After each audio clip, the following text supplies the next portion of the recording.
So we're back to the Great Resignation. For those of you who have no idea what that is, the Great Resignation, or the Big Quit, is an economic trend that's been happening all over the world that is seeing millions of workers quit their jobs to find better opportunities, to retire, to start their own businesses, or simply to take a break from the rat race.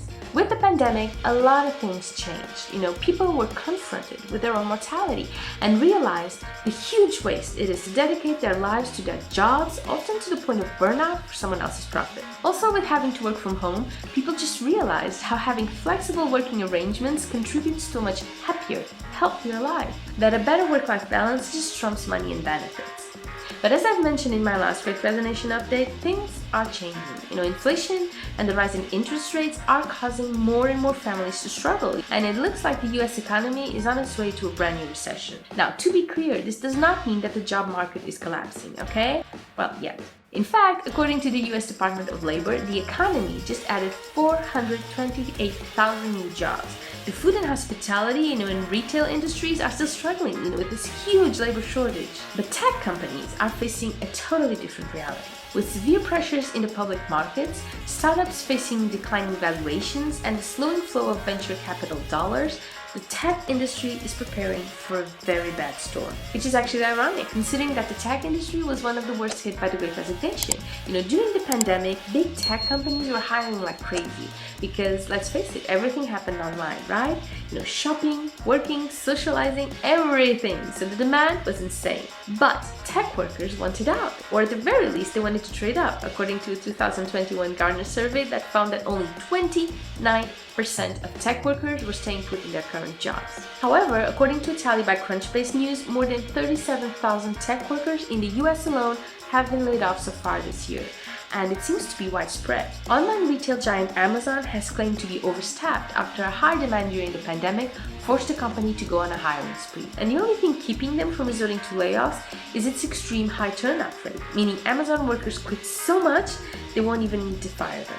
Realistically, there are probably a bunch of people at the company who shouldn't be there.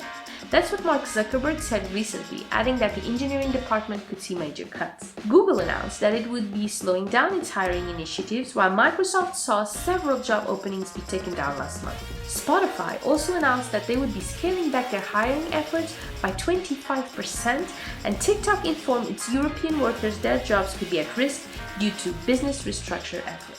But other big tech companies have moved on to layoffs already. After announcing an initial hiring freeze, Twitter ended up laying off 30% of its acquisition team in July. With the takeover deal from Elon Musk at a standstill and the outcome of that lawsuit still months away, they may not stop there. Online coupon company Groupon has kept 15% of its staff, which is about 500 people, and Robinhood has announced a layoff of 23% of its staff just after committing to remote working arrangements. Netflix has already fired 150 workers due to business needs rather than performance. But perhaps the most public sign that things were going wrong was in July, when Elon Musk announced he had a super bad feeling about the economy and predicted that Tesla would have to lay off about 10% of its staff.